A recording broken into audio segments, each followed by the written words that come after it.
Merci. De 1956, une date importante, celle d'Alan Turing aussi, celui qui va commencer à se poser les questions, celle de se dire est-ce qu'une machine est capable de penser, et c'est un peu le démarrage aussi de cette aventure.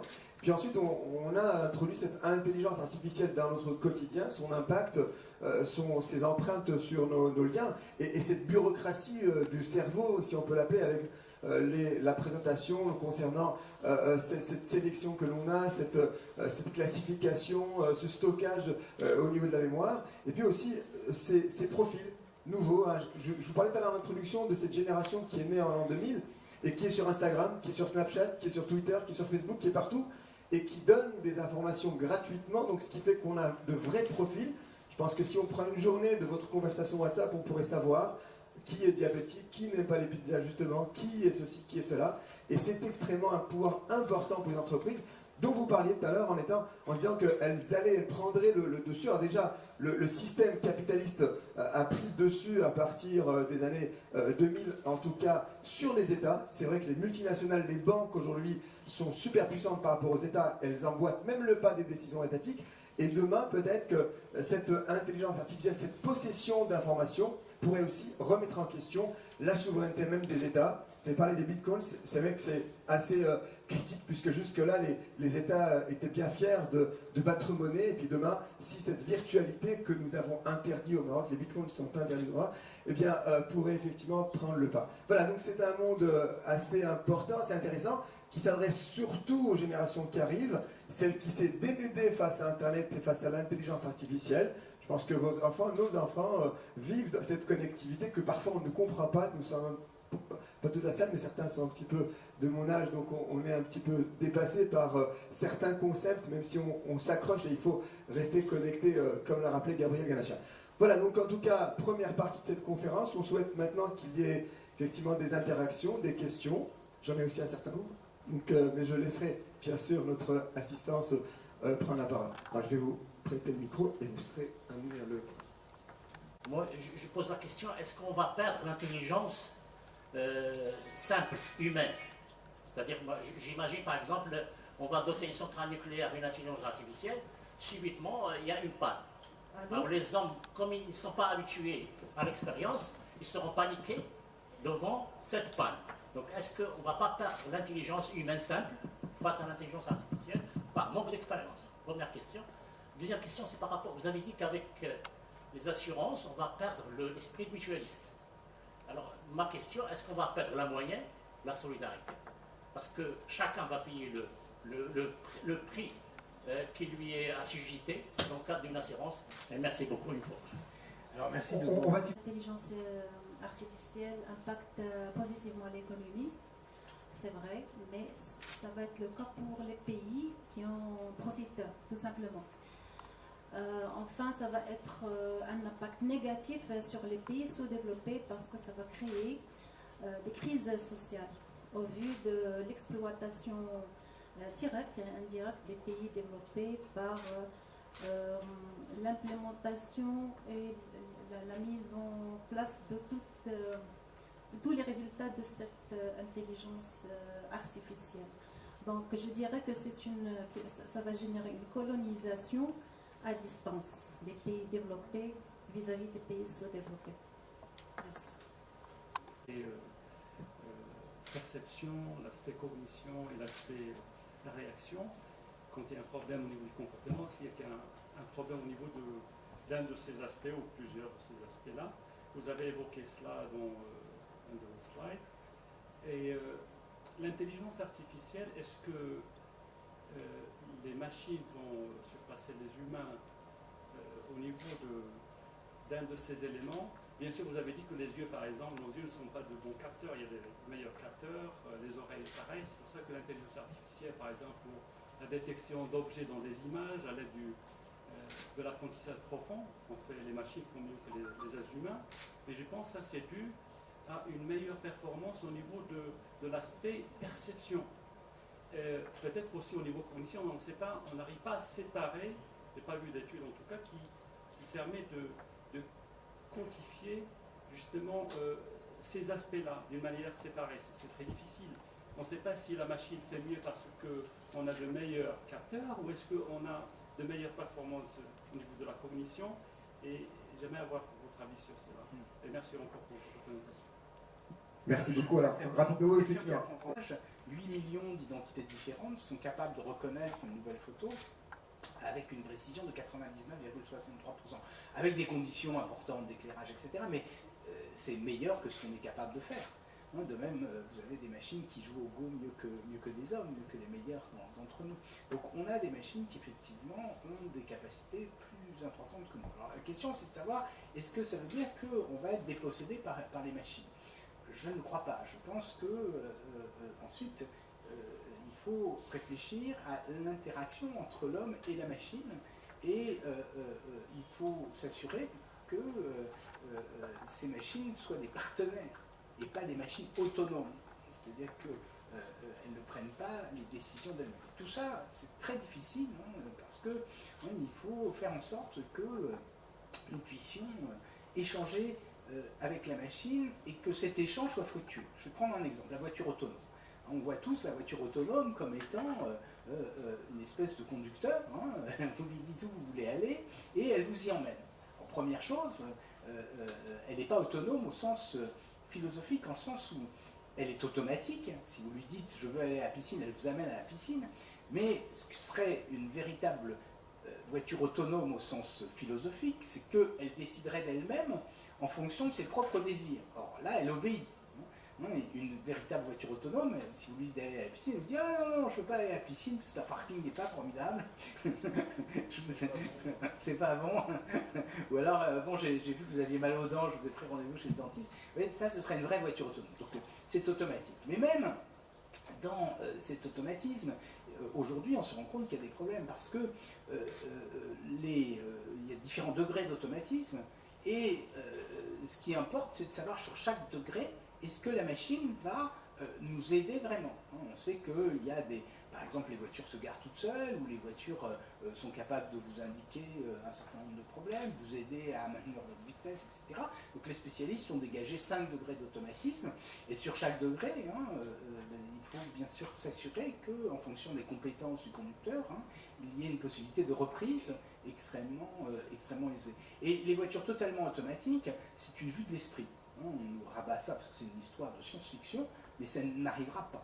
Et prenez un exemple, je ne sais pas, vous avez tous été collégiens, j'imagine, et si vous avez une voiture vraiment autonome ou automatique, dans les rues de Rabat ou de n'importe quelle ville, ou de Paris, tous les collégiens vont s'amuser. Il suffira de se mettre devant la voiture et elle s'arrêtera pour ne pas avoir d'accident. Et donc vous aurez des embouteillages monstres dans toutes les villes. Donc, à mon sens, bien sûr, ça ne fera pas lieu. En revanche, qu'il y ait des segments de circulation sur lesquels les voitures soient autonomes, certainement, vous voyez, par exemple sur les autoroutes, mais vous avez presque ça aujourd'hui. Vous avez la possibilité d'avoir un régulateur de vitesse, et puis ensuite vous pouvez maintenir l'écart entre vous et les voitures qui précèdent, et puis ensuite on pourra doubler automatiquement, etc. Donc voilà, je crois que ce sont ces choses-là, et ça demande bien sûr beaucoup de réflexion. Voilà, pour revenir à votre question. Vous aviez une deuxième question qui était sur l'aspect, oui, c'est ça, sur les assurances. Alors là je suis totalement d'accord avec vous, c'est très inquiétant parce que le risque, c'est que de nouveaux acteurs apparaissent. Moi, je sais que j'ai discuté avec des assureurs français, par exemple avec AXA, et j'aurais dit, mais est-ce que vous ne craignez pas ça? Ils m'ont expliqué, ah non, pas du tout, parce que nous, pour des raisons éthiques, on ne fera jamais ça. Sauf que, et quand on discute avec eux, on se rend compte qu'ils sont très inquiets, sauf que s'il y a de nouveaux acteurs, comme Facebook, par exemple, qui va proposer à vos enfants une assurance pour pas cher du tout, qu'est-ce que vous allez faire? Vous allez interdire à vos enfants d'aller chez Facebook pour s'assurer? Non. Et donc, on risque de prendre. En plus, Facebook, ils ne fument pas, ils sont sérieux, ils ne vont pas trop en boîte de nuit, et donc il n'y a pas de problème. Mais ça veut dire qu'on va se retrouver chez les assureurs classiques avec les gens qui ont un certain âge, qui ont des troubles cardiovasculaires, etc. Et donc, on va effectivement risquer de perdre ça. Le problème, c'est que ce n'est pas seulement l'assurance, c'est la société qui risque d'être comme ça dans le futur.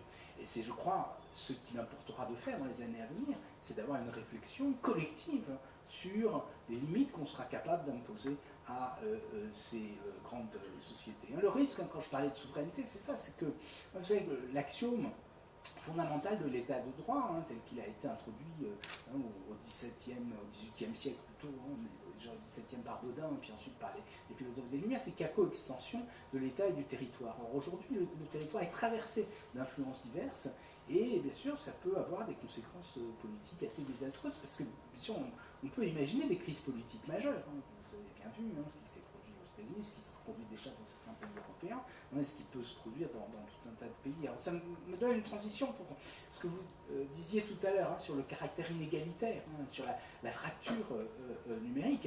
Et je suis bien d'accord avec vous, c'est inquiétant. C'est-à-dire qu'effectivement, il se peut d'une part que vous ayez des États qui tirent avantage de cela et d'autres qui se retrouvent totalement colonisés d'une façon nouvelle par ces grands acteurs. Et d'autre part, à l'intérieur même des États. Et c'est bien ça le problème, c'est que vous aurez la jeunesse qui tire le plus d'avantages, qui elle bénéficiera de cela, parce que ce sont des acteurs qui n'hésiteront pas à employer les meilleurs de vos pays, mais justement ils quitteront ces pays, et pour eux individuellement ce sera très positif, mais pour les nations ça risque d'être dramatique. Je crois que dès le début du web, j'avais eu ce sentiment, et c'est vrai qu'on avait du mal à le faire comprendre, je crois qu'aujourd'hui ça paraît beaucoup plus évident, c'est que la notion de communauté, cette notion a évolué. Vous savez qu'au départ, c'est l'ensemble des gens qui vivent au même endroit, ce qui fait qu'il y a un devoir de solidarité. Ce sont des vieux et des jeunes, des pauvres et des riches, des malades et des bien portants qui... bien sûr, sont liés par ce lien de proximité qui fait qu'ils se voient mutuellement.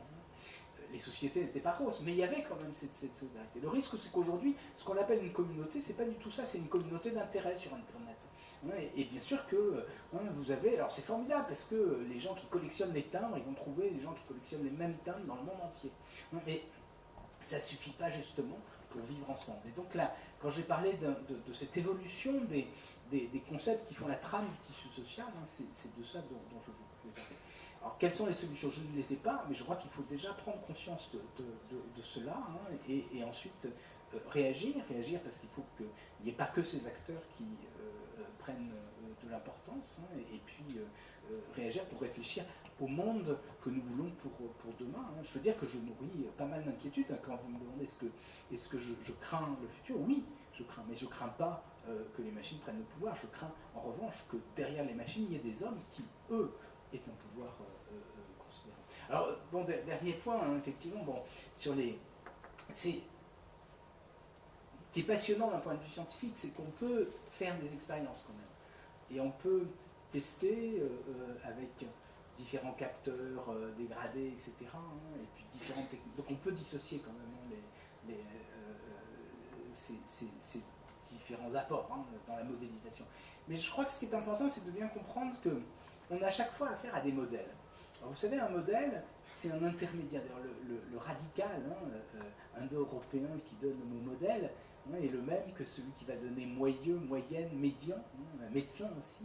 C'est un intermédiaire entre nous et la chose qu'on étudie. Vous savez qu'en Europe, il y a un projet qui s'appelle Human Brain Project. Et donc, certains peuvent se dire, ah ben c'est formidable parce qu'on va avoir une réplique informatique du cerveau. Mais d'abord, c'est illusoire parce qu'aujourd'hui, les ordinateurs, et même s'ils se développent, ne permettront pas de faire cela. Mais non seulement c'est illusoire, mais en plus de ça, si c'était le cas, ce serait idiot. Puisque ce qui nous intéresse, c'est d'avoir quelque chose qui soit une simplification du cerveau pour mieux nous aider à comprendre le cerveau. Et je pense que c'est la même chose sur toutes les fonctions cognitives. C'est de nous aider à essayer de comprendre certains aspects de ces fonctions cognitives, mais ce sont des approximations, bien sûr, chaque fois, qui nous permettent de nous rapprocher de plus en plus de ce qu'est la nature. Et en même temps, chaque fois qu'on s'en rapproche, on mesure l'écart, on mesure ce que l'on ne comprend pas. Et ce qui est intéressant dans le modèle, c'est à la fois sa puissance de modélisation et en même temps les limites du modèle. Et tous les risques ou les absurdités telles qu'on les a vues là, c'est de nous laisser entendre que le modèle est de façon asymptotique, fidèle à ce qu'il essaie de modéliser. Alors ça n'est jamais le cas par définition. Bonjour, cher, et en tant que membre du comité d'éthique. La première question, c'est un petit peu de l'ordre technique. C'est que, comme vous pouvez le savoir, comme vous le savez déjà, c'est que les pionniers maintenant qu'on a sur l'intelligence artificielle, c'est Diplo, Rayon Billy en Watson, et les travaux que Microsoft il commence à faire.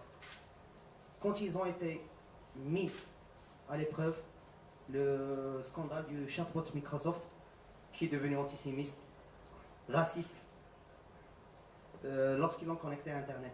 Et Watson, qui est devenu feignant, puisqu'il donne des répliques de Wikipédia, quand ils l'ont connecté à Internet, vivement. Alors là, ma question c'est, par votre opinion sur les moyens qu'on peut avoir pour contrôler ce qu'apprennent les machines et comment on peut réajuster ces défauts qu'ils ont. Et la deuxième question sur la partie éthique, c'est qu'on se rappelle tous du movie Robocop. Comment on peut se permettre de contrôler pour qu'on puisse pas avoir une implémentation de la 5e règle. Vous vous rappelez les 5 règles? La 5e règle, c'est que Robocop ne peut pas tuer les membres des dirigeants de la corporate. Alors comment on peut avoir ce contrôle, qu'on puisse pas avoir la même mise des grandes corporates sur l'intelligence artificielle? Merci. Merci. Mais on ne sait pas encore de quelle façon. L'intelligence artificielle offre des promesses, mais aussi elle porte des menaces très graves. D'ailleurs, c'est pour cela qu'en tant que chercheur, l'intelligence artificielle à la fois, elle me fascine, mais aussi elle m'effraie. Comme moi, beaucoup d'autres chercheurs déjà sont inquiets. Et évidemment, beaucoup de questions se posent, entre autres, jusqu'où va l'autonomie de la recherche en intelligence artificielle. Et l'autre, évidemment, c'est qu'est-ce qu'est l'avenir de l'humanité. Mais je vous dis qu'il est indispensable de promouvoir la gouvernance mondiale de la recherche en intelligence artificielle et d'échafauder un cadre légal pour orienter cette recherche. Et merci. Elle est le reflet de son environnement. Moi, j'avais, à une époque, lorsque je développais des outils qui s'amélioraient en fonction de leur contexte, je les appelais des sartriens. Alors, c'est peut-être un peu irrévérencieux vis-à-vis de Jean-Paul Sartre. Vous savez qu'il est l'auteur de cette théorie existentialiste, selon laquelle l'existence précède l'essence. C'est-à-dire que c'est en étant en interaction avec le monde que tout d'un coup on va acquérir une essence, mais que l'essence n'est pas préalable. Nos agents sont typiquement des agents existentialistes, c'est-à-dire que ceux qui apprennent, ils vont s'adapter au milieu dans lequel ils sont. Ils seront le reflet de la société dans laquelle ils sont. Et là, on avait affaire à des échanges qui étaient racistes, et comme une éponge, il absorbait ces morceaux de phrases sans les comprendre, bien sûr.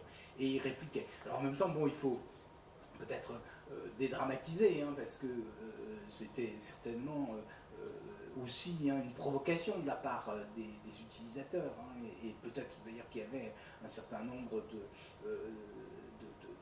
lobbies d'activistes qui voulaient détourner cela. Et puis il faut aussi bien comprendre quand même l'attitude de Microsoft qui est un peu ambivalente, c'est-à-dire qu'elle a déconnecté ça, donc en nous disant ah oui, nous sommes bien sûr tout à fait hostiles à ce genre de choses, mais peut-être en même temps n'en était-elle pas mécontente, parce que c'était une société qui avait une image relativement vieillissante, et donc ça permettait de faire savoir à l'ensemble du monde qu'elle poursuivait des recherches en intelligence artificielle. Donc vous voyez, tout ça est d'une extrême complexité. C'est-à-dire que le scandale peut certainement, quelquefois, des finalités que l'on n'imagine pas. Alors maintenant, question bien sûr que vous posez tous les deux, est-ce qu'une machine peut devenir autonome au sens où elle va elle-même se doter de ses propres règles? Alors ça, c'est une question ouverte, mais en tout cas, aujourd'hui, c'est pour ça que j'insistais pour dire que les voitures autonomes ne sont pas autonomes, c'est-à-dire que les techniques actuelles d'intelligence artificielle ne permettent pas d'avoir une machine qui décide d'elle-même. Et là encore, vous avez eu des craintes qui ont été suscitées par un certain nombre de lettres ouvertes qui vous disent par exemple qu'il va y avoir des armes autonomes, c'est-à-dire une nouvelle génération d'armes qui va décider d'elle-même de ses cibles. Or, si vous regardez ce qui se produit actuellement, c'est faux. C'est faux parce que on peut avoir des armes qui utilisent des techniques d'intelligence artificielle entraînées sur un type de cible particulier qui, face à une signature radar, par exemple, se déclenche, ou face à un mouvement, ou face à éventuellement un autre type de signal. Mais ça ne veut pas dire pour autant que la cible va choisir, qu'elle va dire ça c'est l'ennemi. Parce que c'est extrêmement difficile aujourd'hui. Ça veut dire quoi l'ennemi? Comment vous le repérez? Il faut que physiquement on soit capable de l'imaginer. Donc on agit des spectres qui n'existent pas. Moi je pense vraiment que l'explication c'est plus qu'on veut nous faire peur là où en réalité il n'y a rien pour nous masquer la réalité. On est dans une société de l'information. Et vous savez, dans les sociétés antérieures, la communication de masse, si on voulait vous cacher une information, on caviardait, on masquait l'information, on empêchait qu'elle soit diffusée. Aujourd'hui non. On rajoute, c'est comme les radaristes, vous savez, les avions, pour brouiller la signature radar, ils rajoutent des images superfétatoires. C'est un peu ça qui se produit aujourd'hui. Et on vous explique que les militaires veulent développer des armes autonomes. Moi, je peux vous le dire parce que j'ai été en contact avec des militaires, non pas que je travaille pour eux, mais parce qu'on a échangé sur ce sujet-là. Et si ça vous intéresse, j'ai écrit des articles sur le sujet. Les militaires ne souhaitent pas ça. Pourquoi ils ne souhaitent pas? Parce qu'un militaire, il a un principe simple, il veut qu'on lui obéisse. Ils veulent des armes qui lui soient soumises. Et ce sont les armes dites autonomes, ce sont des armes qui sont imprévisibles. Donc c'est la pire des choses qui puissent exister pour un militaire. Donc, vous voyez, de ce point de vue-là, je crois que c'est important de bien préciser les choses. Mais vous avez raison, bien sûr, qu'il faut quand même qu'il y ait des réflexions éthiques liées à ces différents outils, parce qu'ils peuvent prendre un empire important et ils peuvent nous dérouter. Et surtout, quand j'ai parlé de responsabilité, c'est important. Il faut que l'homme puisse répondre de ses actes. Et pour répondre de ses actes, il faut qu'il puisse savoir sur quelle base les décisions ont été prises et qu'il soit associé à la décision. Il faut qu'un médecin, quoi qu'il arrive, puisse signer les conclusions. Et si une machine prend une décision, ou plus exactement si une machine fait un diagnostic, il faut qu'il puisse comprendre ce diagnostic. Et donc les travaux aujourd'hui portent sur la construction d'explications, c'est-à-dire être capable de faire comprendre quels sont les éléments d'information qui ont été pris par la machine pour conduire à un diagnostic. Ça, je crois que c'est tout à fait essentiel et il faut se battre vraiment pour ce genre de choses. Alors, dernier point, et je crois que c'est important, on a parlé d'autonomie. Il y a deux questions. Il y a l'autonomie de la technique, du dispositif, mais il y a aussi ce qu'on nous raconte, et ce qui était très présent dans ces mouvements de la singularité, c'est qu'il y a une autonomie du développement de la technologie, un autodéploiement de la technologie indépendamment des hommes. C'est un peu, si je reviens en arrière sur ce schéma-là, oui, ce qu'on nous explique, c'est qu'il y a une loi exponentielle du développement de la technologie qui est indépendante de nous. Alors là, je crois, il faut, et c'est ce que j'ai essayé de dénoncer, il faut s'opposer à ça parce que ça n'existe pas. C'est-à-dire que la technologie est faite par les hommes, par des hommes, peut-être pas par tous les hommes, mais pour les finalités de certains hommes. Et je crois que, bien sûr, il faut essayer de faire en sorte que ce soit fait pour des finalités positives, et ne pas se tromper là-dessus. Et donc là, je suis tout à fait d'accord avec vous, il faut qu'il y ait des réflexions sur les finalités du développement de la technologie un peu partout dans le monde, mais il ne faut pas se faire d'illusions. Il n'y a pas d'autodéploiement de la technologie indépendamment de l'humanité.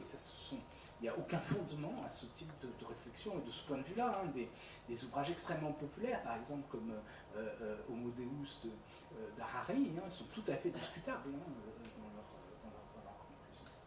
Merci Monsieur Gabriel Ganasset. Deux questions dans le fond de la salle, allez-y, vous avez le micro. D'accord.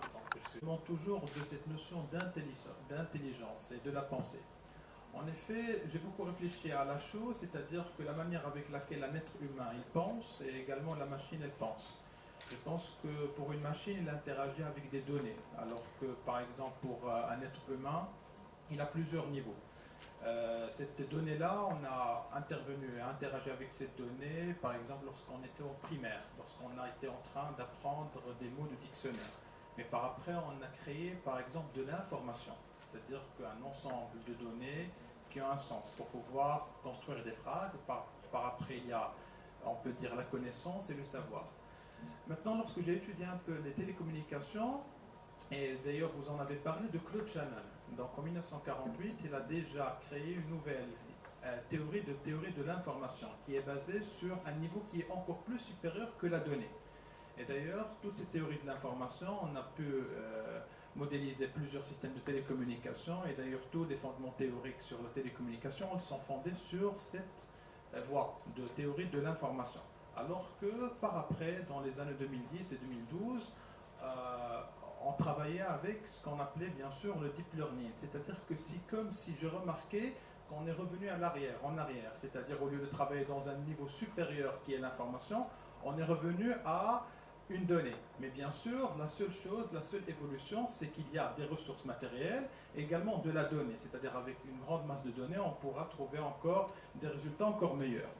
Donc je me demandais toujours si peut-être qu'il y aurait un fondement encore théorique qui va ouvrir de la porte et une autre voie vers un autre domaine très important, parce que je vois que pour le moment, il n'y a que des évolutions, on ne pourra pas dire des révolutions, il y a juste des évolutions au niveau de données, au niveau de matériel. Donc là, je pourrais dire aussi que si on analyse un petit peu l'histoire, l'évolution de la science, on pourra dire que parfois on ne pourra pas, par exemple, évoluer dans quelques domaines de physique, comme en électromagnétisme, par exemple dans le 19e siècle, s'il n'y avait pas de la théorie avant. C'est comme les équations de Maxwell. Actuellement, il n'y a pas, je pense que il n'y a pas des fondements théoriques sur lesquels on peut se baser pour pouvoir essayer d'interpréter encore plus, même si on trouve des résultats encore meilleurs.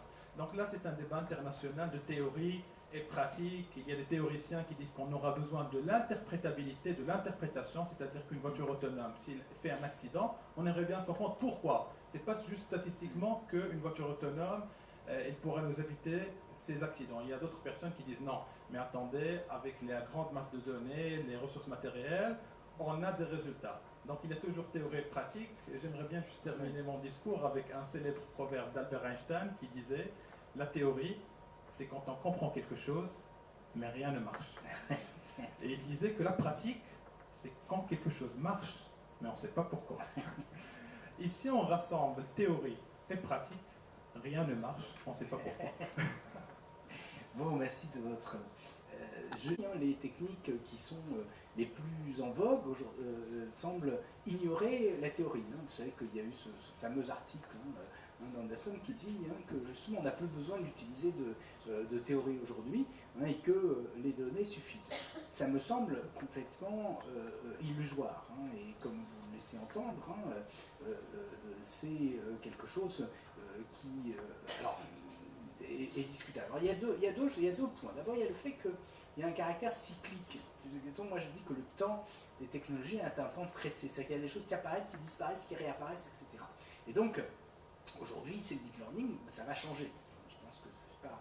Et puis, la deuxième chose qui est importante, c'est que vous avez des grands acteurs qui, pour des raisons de marketing, de popularité, de simplification, nous expliquent qu'aujourd'hui c'est la révolution et que la dernière technique c'est celle qui vient d'arriver et qu'on n'utilise plus que ça. Alors, je vais vous raconter une histoire. L'an dernier, il y a eu la stratégie intelligence artificielle en France lancée par la ministre du numérique Axel Lemaire, avant le changement de gouvernement. Et au cours de cette grande stratégie, on a invité un certain nombre de gens et moi j'ai été convié à une réunion au ministère de l'économie en France avec le directeur scientifique du laboratoire européen de Google à Zurich. Et il nous a dit, vous savez, aujourd'hui c'est la révolution. Bien sûr, on écoute, il dit c'est la révolution parce qu'avec le deep learning, on n'a plus besoin de programmeurs, parce qu'on a juste besoin d'exemples et on extrait automatiquement des connaissances. Alors déjà, il ne nous explique pas comment il a fait pour programmer ces systèmes d'apprentissage, mais peu importe. Et il nous dit, vous voyez, les exemples que j'ai, on fait de la reconnaissance des formes, on fait de la reconnaissance de la parole, écoute, ouais, c'est impressionnant, on fait du traitement du langage naturel, puis ensuite il dit on fait de la compréhension du langage naturel. Et la compréhension du langage naturel, vous savez que c'est la traduction d'un texte dans un formalisme logique. Pour cela, il faut que vous ayez donné le formalisme logique. Donc, timidement, hein, j'étais assez impressionné quand même, je lève la main, je dis, excusez-moi, est-ce que vous pouvez me dire ça, enfin, précisément, comment vous faites? Il dit, ah ouais, mais nous, c'est simple, on génère une requête SQL. Pour les gens, là, je dis, d'accord, mais il faut utiliser les champs de votre base de données. Il dit, ouais, vous savez, bon, là, il commence à voir que peut-être que je connaissais un peu, parce qu'il n'y avait que des industriels autour. Il dit, ouais, mais effectivement, mais on utilise aussi des ontologies, on utilise aussi... Et en fait, ils utilisent tout. Donc pour répondre à votre question, il y a encore, bien sûr, de la connaissance. Vous voyez, c'est-à-dire qu'il ne faut pas confondre les arguments publicitaires que nous lancent ces grands acteurs de l'Internet et qui font que tout le monde va être centré sur la dernière nouveauté, et puis la réalité qui est faite. Et donc il faut bien sûr qu'ils utilisent énormément de choses. Et il y a toujours les techniques classiques d'intelligence artificielle, la référence à la réflexion sur la connaissance, etc. Tout ça est toujours présent. Voilà. Merci. Bon. Il y a les GAFA aux États-Unis. On remarque aujourd'hui que les États-Unis ferment les frontières. L'Europe, elle met de plus en plus de lois, pour la loi sur les données personnelles, etc. Mais la Chine, elle est dans un autre monde. Et là, je crois qu'elle va encore financer de l'intelligence artificielle d'ici 2030 avec $1 trillion, si je prends. Vous croyez, ma question c'est, est-ce que la Chine, elle est dans la même dimension que les autres? Et ma deuxième question, c'est concernant, quel est votre sentiment quand vous écoutez les politiques? Ils sont à l'écoute des gens qui parlent, des scientifiques qui parlent d'intelligence artificielle, mais qu'ils sont sourds devant les gens, des scientifiques aussi, qui parlent d'environnement. Voilà, merci.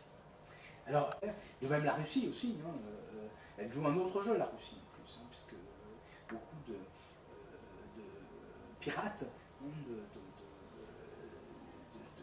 hackers, sont russes, et viennent pervertir un peu les réseaux sociaux qui existent. Ce sont de nouvelles formes de guerre qui existent dans le champ du numérique.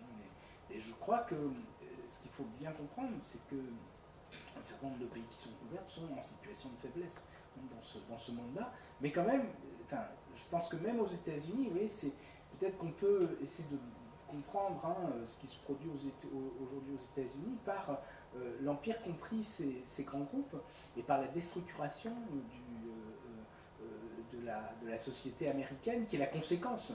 On parlait de fracture numérique. Je pense que c'est très vrai aussi aux États-Unis. Vous avez des gens qui sont extrêmement pauvres, avec très peu de protection sociale, et puis des gens qui vivent de façon très aisée, qui tirent bien sûr les bénéfices du numérique. Et donc je pense qu'on retrouve ça dans beaucoup de pays, mais même aux États-Unis, on trouve ce genre de choses. Donc je crois que ce qui convient, et c'est un peu toute la difficulté, c'est de trouver des concepts de philosophie politique qui vont nous permettre d'appréhender cette réalité nouvelle qui est créée par le numérique. C'est ce que j'ai essayé de faire depuis quelques années, et je crois que c'est un travail collectif qui nous permettra de mieux comprendre ce qui va se produire. Non, mais il y a, disons, lié au numérique, une faiblesse structurelle de tous les États, parce que, bien sûr, toute autorité peut être remise en cause. Alors, sauf dans des pays qui sont totalement autoritaires comme la Chine. Vous voyez bien que n'importe quel homme politique, par exemple au Cameroun, moi j'étais aux États-Unis, je discutais avec un ami camerounais, et il me disait que les hommes politiques peuvent être mis en cause parce qu'on va trouver sur les réseaux sociaux un certain nombre d'éléments d'information sur leur vie privée, alors que pendant de nombreuses années, ça n'existait pas, parce qu'il n'y avait que l'information officielle. Or aujourd'hui, bien sûr, dans tous les pays, vous pouvez avoir d'autres canaux de diffusion d'informations qui sont importants. Donc voilà, c'est toutes ces réflexions qui sont... Voilà, 2 dernières questions, si vous permettez, allez-y monsieur ensuite, ce sera à vous, allez-y. Oui, merci beaucoup, j'ai trois interventions. J'étais très,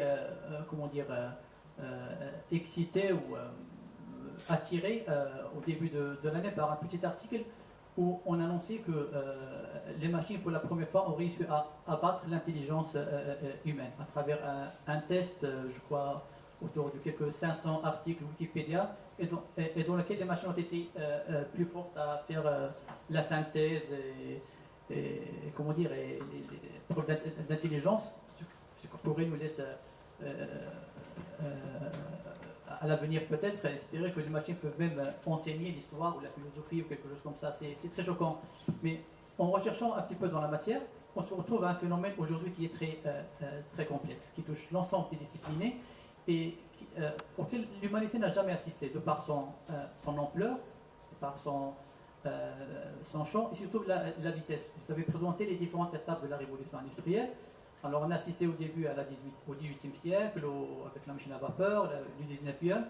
Beaucoup d'entre nous ont assisté au début de la troisième révolution industrielle et aujourd'hui on est déjà dans la quatrième. Alors ça va très vite, ça s'accélère de façon très rapide et ça impacte tous les échelles. On est un petit peu ému, on ne sait pas c'est quoi le phénomène. La première interrogation, c'est quoi déjà le sujet, c'est quoi la thématique principale? Vous l'avez présenté sous l'angle de l'intelligence artificielle, parfois on le présente sous la quatrième révolution industrielle, on parle de la digitalisation de l'humanité, on ne sait même pas quel est le thème principal auquel on fait face pour pouvoir trouver des réponses. Deuxième interrogation sur l'évaluation des impacts. Alors, sur les impacts, on est carrément dans le flou. Si on analyse d'abord dans le domaine de l'économie, aujourd'hui avec la redéfinition des chaînes de valeur, alors on nous promet de nouvelles perspectives pour des jeunes talents, pour des créateurs, pour les petites structures qui peuvent accélérer leur apprentissage et innover, faire se place dans la cour des grands. Et en même temps, on dit qu'on se dirige vers un nouveau monopole des grandes structures, à une fracture tiers-monde, etc. Autant qu'on lit, autant qu'on se perd sur l'impact. Est-il vraiment positif ou négatif?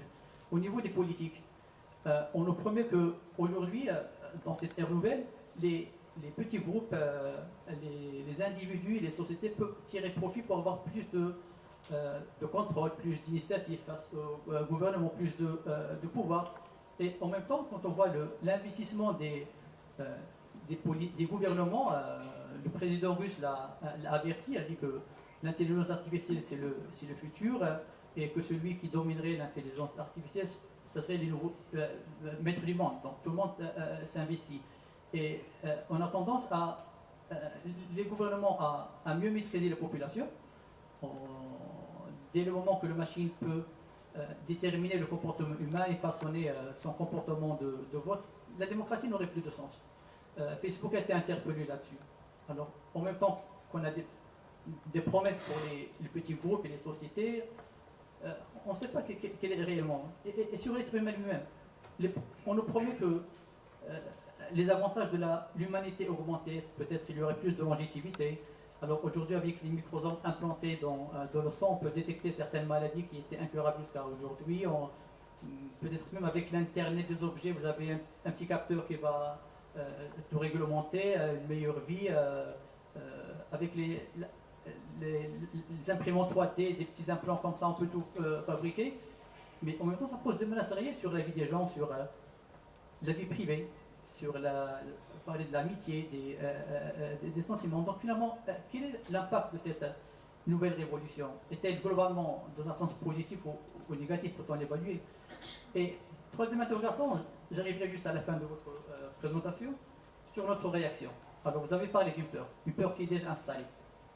On a une peur au niveau de l'économie, une peur au niveau du social, au niveau de la culture, au niveau de l'environnement. On a le sentiment d'être dépossédé dans nos cœurs et de notre esprit. Mais on ne doit pas rester comme ça, on doit forcément réagir dans une démarche positive. Par où doit-on commencer? Doit-on par exemple, pour rappeler l'introduction de M. Talab sur l'actualité suite aux orientations du discours royal sur l'apprentissage et l'éducation, les jeunes, mieux façonner nos programmes scolaires? Doit-on favoriser par exemple les sciences sociales par rapport aux technologies? Et surtout, pour cette réaction, une autre question importante, qui sont les gardiens du temps? Qui seront les acteurs? Qui seront les penseurs? Ce seraient des philosophes, des scientifiques, ou bien les grandes compagnies? Merci. Bon, c'est une question à nous surpasser. Oui, par exemple, les pyramides égyptiennes se sont faites pas simplement à main d'homme. Il y avait des techniques qui permettaient de charrier des blocs énormes. Et certes, bien sûr, avec du travail humain, mais en même temps qui démultipliait la force du travail humain. Aujourd'hui, hein, on a des ordinateurs qui nous dépassent. Mais les premiers ordinateurs, dès 1946, faisaient des multiplications prodigieuses qui étaient bien plus rapides que ce que l'on était capable de faire. Et donc, le fait qu'elles nous dépassent, je crois, ne doit pas nous inquiéter, à condition, bien sûr, d'être capable de savoir ce qu'elles font exactement. Or, quand on regarde précisément, ce qui nous dépasse, c'est une décision sur un créneau très étroit. Bien sûr, la machine n'est pas capable de faire autre chose. Et ce qu'il est utile, c'est d'utiliser ça pour notre bien. Par exemple, vous voyez, dans le domaine de la recherche fondamentale, on va pouvoir utiliser les machines pour explorer un nombre d'hypothèses beaucoup plus grand que ce que l'on pouvait faire auparavant, pour traiter de très grandes masses de données. Et donc je crois qu'il y a des aspects extrêmement positifs. Donc effectivement, les machines peuvent nous dépasser, ce qui peut nous mettre mal à l'aise, mais il faut bien comprendre quelle est la nature de ce dépassement. Et ne pas rester face à ça comme tétanisé par ce pouvoir de la machine, parce que quand on regarde bien, c'est chaque fois sur des questions très étroites. Vous savez, le deep learning, quand on en fait, on se rend compte que ça n'est pas tout l'apprentissage. Peut-être d'ailleurs, je voudrais répondre implicitement à une question. Quand nous apprenons, nous n'avons pas besoin de masse énorme de données. Un enfant apprend sur quelques exemples. Les machines n'apprennent pas comme nous. Et donc elles n'apprennent pas la même chose que nous. Et donc elles peuvent être plus utiles pour certaines choses, mais pour d'autres choses, elles seront moins bonnes. Alors, donc, la suite de la question, c'était quelle attitude, bien sûr, on peut adopter face à ça, et bien sûr aussi, dans quel monde nous rentrons. Et ça, c'est un peu l'inconnu, parce que il est certain, pour caractériser, est-ce que c'est l'intelligence artificielle, est-ce que c'est numérique, moi je pense qu'effectivement on est rentré dans une société de l'information. C'est clair, c'est-à-dire que ça fait quand même longtemps, les autoroutes de l'information, donc ça a changé le monde parce que tous les jours, nos échanges sont médiatisés par des flux d'informations massifs. Et ça, dans tous les pays, bien sûr, avec des modes d'appropriation qui sont différents selon les pays. En Afrique, je sais que par exemple, ça a été plus lent parce qu'il n'y avait pas les infrastructures, mais on sait que les téléphones portables ont joué un rôle très important pour une micro-économie. Donc tout ça montre qu'il y a, vous voyez, chaque fois des modes d'appropriation qui sont différents, et effectivement des modes de domination qui existent. La crainte qu'on peut avoir, vous savez, c'est que quand les mondes se transforment, il y a tout d'un coup, vous voyez, des moments de frottement. Vous savez, comme la tectonique des plaques, les tremblements de terre, vous voyez, c'est sur les zones de subduction. Et donc on peut craindre que dans les années à venir, il y ait des mouvements populaires assez violents. Et je crois que c'est de ça dont il faut se prémunir, parce qu'il y a une difficulté à s'adapter à une réalité nouvelle. Mais ensuite, bien sûr, il faut aussi être capable de reconquérir notre liberté, parce que ces grands colosses dont on parle sont à la fois extrêmement puissants, mais en même temps, ils ont une certaine fragilité. Ce sont justement, la nature de l'information fait qu'une information négative permet de tout faire basculer. Et vous voyez bien que Facebook, par exemple, se trouve dans une situation délicate. Nous ne savons pas ce qui adviendra dans le futur. Et je crois que c'est là, c'est d'ailleurs ce qu'ils ont compris au départ, c'est que l'information est très sensible à la rumeur. Et donc c'est à la fois une puissance considérable, une nature qui est complètement différente. Le risque, c'est que bien sûr le gagnant emporte toute la mise, parce que vous voyez, il n'y a plus de... Mais en même temps, tout peut basculer. Et puis vous pouvez avoir des zones qui s'isolent, hein, comme l'est la Chine aujourd'hui. Hein, la difficulté en Europe, par exemple, c'est qu'il n'y a pas, c'est que pour l'instant, il n'y a pas de véritable union. Vous voyez, en Chine, parce qu'il faut des très grandes parties de population pour pouvoir l'emporter. Donc les États-Unis arrivent à avoir une grande partie du monde. L'Europe est assez divisée, hein, et c'est ce qui fait sa grande faiblesse, hein, dans ce contexte-là. Mais après, on ne sait pas exactement de quoi l'avenir sera fait. Hein. Moi, je ne suis pas pessimiste par nature. Vous voyez, est-ce que maintenant la question, est-ce que c'est un bien ou un mal? Je ne sais pas. Vous voyez, par exemple, l'évolution du travail. Hein. Il y a un certain nombre de gens qui disent il n'y aura plus de travail. Moi, je n'y crois pas. Mais je pense que la nature du travail va être différente. Et je pense qu'il y a nécessité d'une formation et d'une formation continue, c'est-à-dire pas seulement initiale à 18-20 ans, mais tout au long de la vie pour s'adapter, pour que les gens soient capables d'évoluer, parce qu'un certain nombre de tâches vont être automatisées, mais ça ne veut pas dire que les métiers disparaissent, ça veut dire que les métiers doivent s'adapter à cette automatisation. Parce qu'un métier, c'est plusieurs tâches en même temps. Vous voyez, donc, on est face à une réalité qui est extrêmement complexe. Il y a des aspects indéniablement positifs, il y a des aspects négatifs, et puis il y a des inconnus, effectivement, sur les enjeux de pouvoir, hein, pour le futur. Bien, merci beaucoup. Là, ce sera la dernière question, à moins que la vôtre soit très très courte, parce qu'on a des contraintes effectivement de temps. Là, je relis ma question. Quel est l'avenir de l'intelligence artificielle sur l'Internet, sur ces tendances immenses, complexes et indéterminées? Merci. Merci à vous. Travail, comme quoi il n'y aurait plus de travail dans l'avenir pour les humains. Alors, on sait que l'intelligence artificielle à présent est devenue ingénieure. Les intelligences artificielles sont capables de former des formes que jamais les humains n'auraient pu concevoir, tout seul, comme pour construire des ponts ou des structures pour des Formule 1. Elle est devenue politicienne et elle a participé notamment à l'élection de Donald Trump, comme vous le savez, ou pour le Brexit. Alors on a connu des ponts comme ça. Elle est devenue même artiste. L'intelligence artificielle est capable à présent de reconstruire des musiques aussi belles que celles de Bach ou des tableaux aussi beaux que ceux de Monet. Alors pour moi, ma question sera simple. Alors à quoi servira l'humain dans 40 ans ou dans 50 ans? À quoi est-ce que ces jeunes, enfin comme nous, à quoi est-ce qu'on servira si on ne s'intéresse pas justement à ce domaine-là?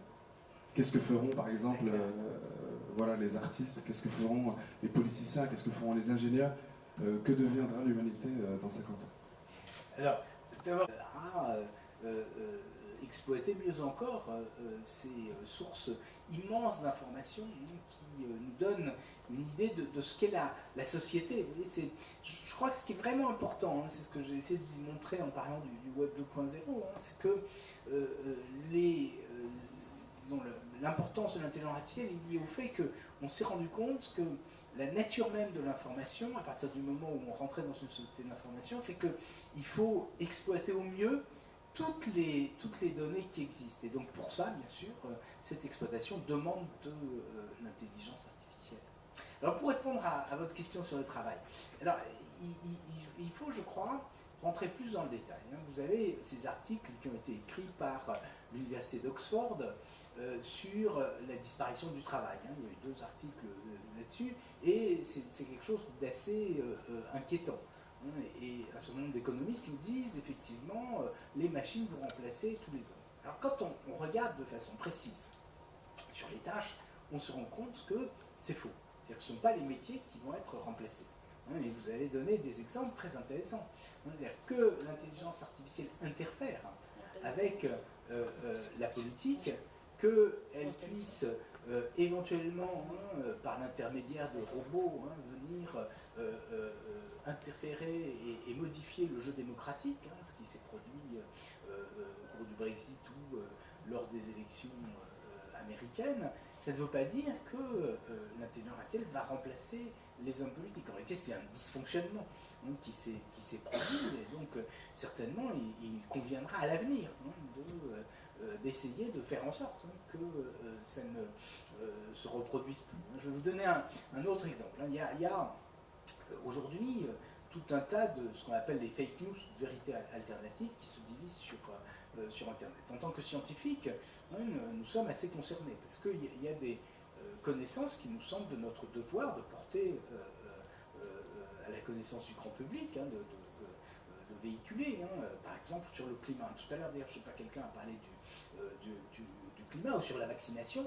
Or, vous avez un certain nombre de gens qui, pour des raisons très diverses, vous expliquent que ces vérités ne sont pas fondées et qu'ils ont d'autres éléments d'information à apporter à notre connaissance qui viendraient contredire ces vérités-là. Le scientifique se trouve dans une situation extrêmement difficile, parce que, à la fois par nature, il est toujours ouvert au doute, puisque c'est d'abord l'inquiétude par rapport aux évidences des sens qui fait qu'on est scientifique. Et en même temps, face à ça, ils ont quand même des éléments d'information, de preuves, qui sont nettement plus importants. Mais la nature de l'Internet, du numérique, fait que tout est mis à plat. C'est-à-dire qu'on va mettre à côté de ce que disent les scientifiques quelque chose qui est introduit par on ne sait pas quelle secte ou quel groupe de militants. Et donc, comment faire en tant que scientifique? Et déjà, on peut se dire, et c'est ce que proposent les grands acteurs de l'Internet, ils disent, on va faire du fact-checking. D'abord, fact-checking, c'est possible que sur un nombre très limité de faits. Donc, ça ne suffit pas. Alors, on peut se dire, on va essayer d'automatiser ça. Mais là encore, ça ne suffit pas. Et puis surtout, ce qu'on sait, c'est que une vérité alternative a un effet pernicieux, même si on démontre aux gens que c'est pas fondé. On leur dit, ah ouais, mais sur la vaccination, un tel a dit ça, on va dire, bon, c'est ce qu'il a dit, oui, on a prouvé que c'était faux, mais il n'empêche que ça va continuer. Alors, le vrai problème des fake news, des vérités alternatives, c'est qu'elles sont encouragées par les modèles économiques des grandes sociétés, comme ce qu'on appelle le clickbaiting, le fait qu'on rétribue les informations au nombre de clics. Et donc ça fait qu'elles vont être encouragées. Donc oui, tout ça pour dire que il y a, sur l'aspect politique, oui, il y a des limites considérables. Et puis ensuite, chacun des exemples que vous avez donnés, on peut les reprendre et se rendre compte qu'en réalité, quand on vous dit, par exemple, sur le point artistique, c'est très discutable. Parce que, certes, on a extrait à partir des tableaux de Van Gogh, par exemple, ce qui fait un tableau de Van Gogh, et on va vous faire un faux Van Gogh. Mais d'abord, ça ne ressemble pas à un Van Gogh. Et puis, ce qui était original, c'était le fait d'avoir imaginé ça. Et alors, moi, j'ai travaillé sur la créativité des machines, donc c'est passionnant ce qu'on peut faire avec. Mais ça ne veut pas dire que la machine va devenir artiste à la place de l'homme. Et même chose, vous voyez, dans tous les secteurs. Alors moi j'ai une théorie là-dessus, c'est que, de façon plus sérieuse, j'ai repris les catégories qui ont été introduites par une philosophe allemande, Hannah Arendt, dans un ouvrage « La condition de l'homme moderne », en anglais « The Human Condition », et elle dit la vie active, il y a trois choses. Elle distingue la vie active de la vie spéculative. Elle dit dans la vie active, il y a le labeur, c'est-à-dire l'activité de l'homme pour assurer sa subsistance, l'œuvre, c'est-à-dire la réalisation de l'homme à travers la matière, et puis l'action, c'est l'action politique parmi les hommes. Eh bien, ce que je crois, c'est que le numérique supprime une partie du labeur. Il ne supprime pas tout le labeur. Il y a tout un tas de tâches qui sont liées à la présence, par exemple les hôtesses, qui ne seront, au contraire, qui vont devenir de plus en plus importantes. En revanche, il y a un labeur pénible. Il y a tout un tas d'activités, je n'ai pas de nostalgie sur le travail à la chaîne ou le travail dans les champs. Mais il y a d'autres choses. Alors moi, il y a quelque chose, j'aime bien toujours citer cet exemple. Vous voyez, le coiffeur. Moi, je ne l'utilise plus beaucoup. Mais on préfère que ce soit une femme ou un homme. Oui, parce que, donc, vous voyez, la présence est extrêmement importante. Donc il y a des métiers, bien sûr, qui vont subsister. Puis ensuite, il y a l'œuvre. Et l'œuvre, là, au contraire, ça va se développer de plus en plus. C'est-à-dire que, c'est pour ça d'ailleurs que la formation est très importante. Et là, il y a de quoi être optimiste d'une certaine façon. Et puis l'action politique, elle fera de plus en plus intervenir ces technologies. Et je crois que, bien sûr, elle ne va pas disparaître pour autant. Donc voilà, pour essayer d'analyser un peu plus, vous voyez, mais il faut rentrer dans le détail, et c'est vrai qu'il y a des vieux clichés, hein, parce que cette idée que les machines font disparaître le travail, c'est une très vieille idée, et je crois que la réalité est beaucoup plus complexe. Qu'elle transforme le travail, ça c'est vrai, mais ça a toujours été vrai. Qu'elle le fasse disparaître, j'en suis pas du tout convaincu. En revanche, effectivement, hein, certaines activités vont être amenées à évoluer. Merci. Voilà, c'était la conférence sur la reconnaissance et les promesses actuelles de l'intelligence artificielle par monsieur Jean-Gabriel Ganassia, qu'on va remercier bien sûr, mais je remercie aussi et surtout l'assistance qui a été curieuse, qui a été critique, qui a permis l'interaction tout simplement. On remercie aussi l'Institut CDG, bien entendu, pour son accueil. Et on remercie chaleureusement, encore une fois, M. Gabriel Ganassia, qui a justement apporté pas mal de réponses. On peut l'applaudir chaleureusement. Ça fera tout à plaisir. Voilà, merci beaucoup. Je vous donne les rendez-vous futurs que sont le 5 octobre, les perspectives démographiques, le 15 novembre, management sanitaire au Maroc, et le 7 décembre, quelques clés sur la mobilité, justement, durable. Merci à vous.